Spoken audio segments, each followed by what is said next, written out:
Magandang oras mga kababayan, mga ka-Golden Boy. Bakit nga ba palulubugin at pasasabugin itong ating decorated na barko, na lumang barko? Ito'y World War II na barko, BRP Miguel Malvar, a very decorated Navy ship, Philippine Navy ship na bigay ng Amerika noon.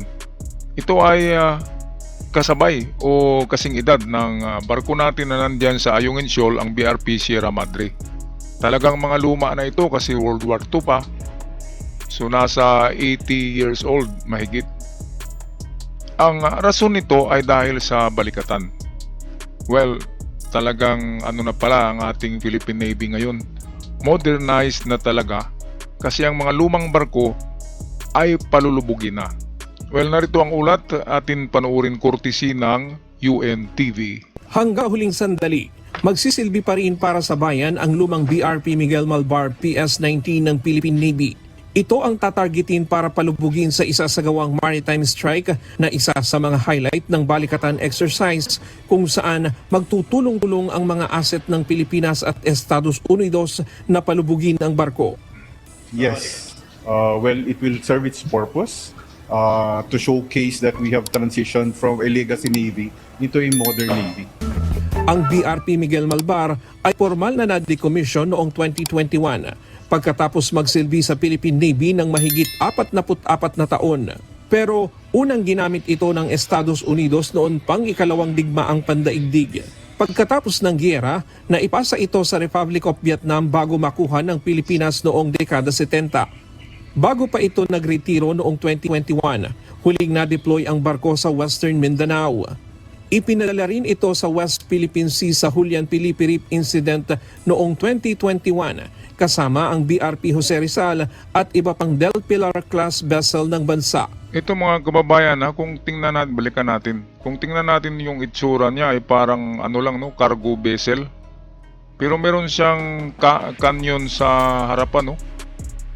Pero yung itsura niya ay ang layo-layo na talaga sa mga frigates or itong mga corvettes, itong mga maliliit na mga barko ngayon na pandigma ay wala na talaga siya, hindi na siya makasabay. Sobrang luma. Imagine 1946, I make that 1944, di ba? World War II period. Naku, grabe. Ang tagal-tagal na, ang tibay talaga gumawa ng Amerika, no? Ayan, nakalutang pa, oh. Tsaka umaandar pa yung makina. Grabe. Kaya, dahil modernized ng ating Philippine Navy, ay gawin pala itong parang target practice ngayong balikatan. Sa Mayo daw eh. Sa buwan ng Mayo naka-schedule ito na targetin ng mga kanyon ng kung ano-anong missiles diyan na ipapractice ang ating mga kasundaluhan paggamit ng mga missiles. At ito mismo ang targetin real ship, tunay na barko para simulation. Kapag aatake ang China ay talagang tatamaan sila. Napakaganda. At sa ano ko lang sa tansya ko lang ay ang US ang ang nagbigay ng ng utos na pasabugin ito, palubugin kasi sobrang luma na. Kung tayo lang, 'di ba? Sayang, gawin nating pamasahe pampasahero, 'di ba? Oh. Ayan lumulutang pa Tapos gawin lang na target practice. Grabe talaga ang Amerikano. At dito ay maririnig natin na mayroong ibibigay ang Amerika na bago, moderno sa Philippine Navy. Bigay lang Kasi kawawa tayo eh. Ayan World War II pa. Ang pangit-pangit tingnan, no? Grabe. Pero in fairness, lumulutang. Pero sayang din, no? Pwedeng gawing siya transport, yung tagahakot lang ng ng mga supply, pwede.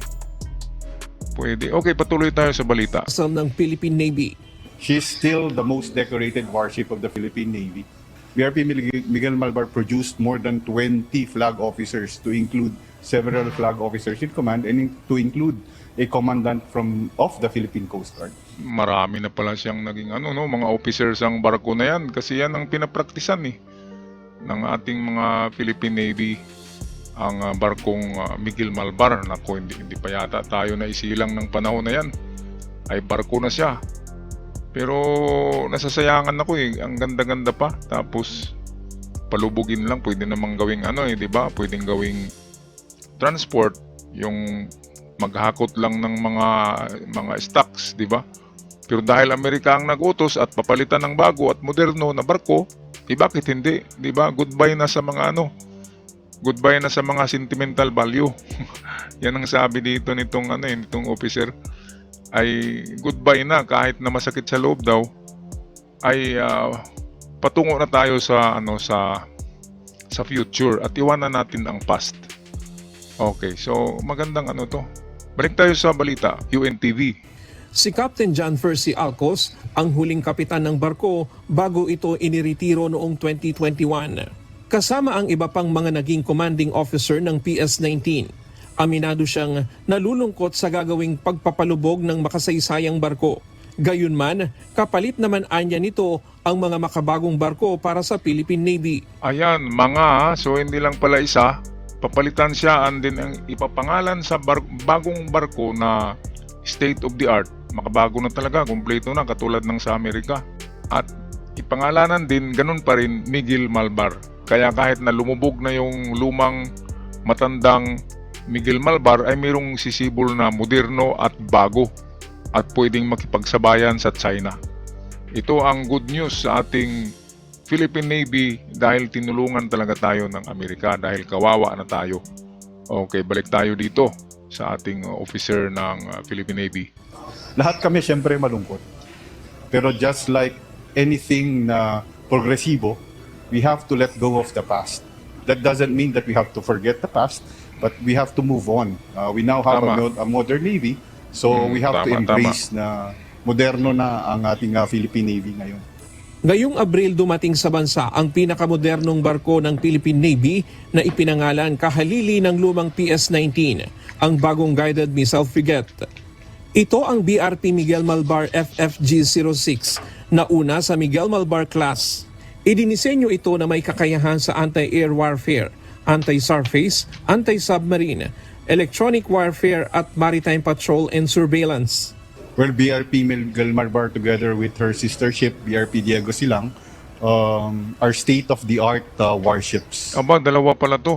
Dalawa yung isa Diego Silang at Miguel Malbar. State-of-the-art. Ibig sabihin, computerized, electronics, at merong mga makabagong weapons. Merong mga anti-missiles at anti-submarines. Kaya talagang state-of-the-art. At dito medyo didistansya siguro dito ang China, di ba? Mga kababayan, lalo na kapag palaging nandiyan ang Amerika sa likod natin. Ito nga ang sabi ng isa sa mga high-ranking official sa Russia. Ang sinabi ng official na yon ay ang Pilipinas ay 100 times stronger than China. Kaya nagtaka tayo, bakit ganun? Na kukunti lang tayo bakit 100 times stronger? Well, yan ay dahil sa Amerika. Ang Amerika ay 100 times stronger than China.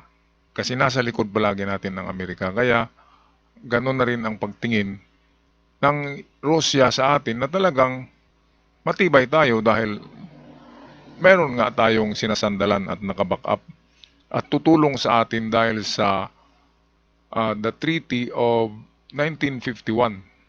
Ito yung American-Philippine Treaty kung saan yan ay yung tinatawag ngayon na Ironclad Commitment ng Amerika sa Pilipinas. Tapusin na natin ang video courtesy ng UNTV. We aim to achieve a certain level of credible defense posture with the acquisition of these ships, and hopefully in the next few years with the delivery of the OPVs and several other platforms for the Philippine Navy, we will finally achieve of finally being a modern and credible Navy that our maritime nation can truly be proud of. Ayan, so panahon ni PBBM yan, mga kababayan, na talagang nag-modernize tayo ng totohanan. Yung panahon ni Digong, yung binili na frigate, doon yumaman si Bungo pa lang yung parang nag-ahinte sa frigate na binili sa panahon ni Digong, yung isang barko. Pinagpirahan pa rin tayo, imbis na tutulong, ay naging ahente si Bungo para sa barko na yun sa panahon ni Digong. Meron tayong binili, yun nga, ay merong yumaman na bulsa. Di ba? Hindi katulad ngayon, marami tayong binili pero ito yung mga discounted, very good price. Dahil nga sa panahon ngayon na binubuli tayo, kailangan natin ng depensa. Kaya kaawa tayo tingnan, tinutulungan na tayo ng Israel, ng India, ng Amerika. Yan ang mga bansa ang tumutulong sa atin sa pag-modernize ng ating armed forces of the Philippines. Alright, good news para sa lahat. Ang Miguel Malvar na luma, matanda, ay papalitan ng 2 barko. Ang BRP Jico Silang at ang bagong BRP Miguel Malvar. Sa Mayo daw yan. Sa Mayo makikita na natin darating yung 2 barko na yun. Alright, hanggang sa muli mga kababayan, mga Golden Boy, at sa mga bago pa lamang sa channel, paki-subscribe sa ating channel para palagi tayong updated at tulong na rin. Hanggang sa muli, paalam at ingat ang lahat.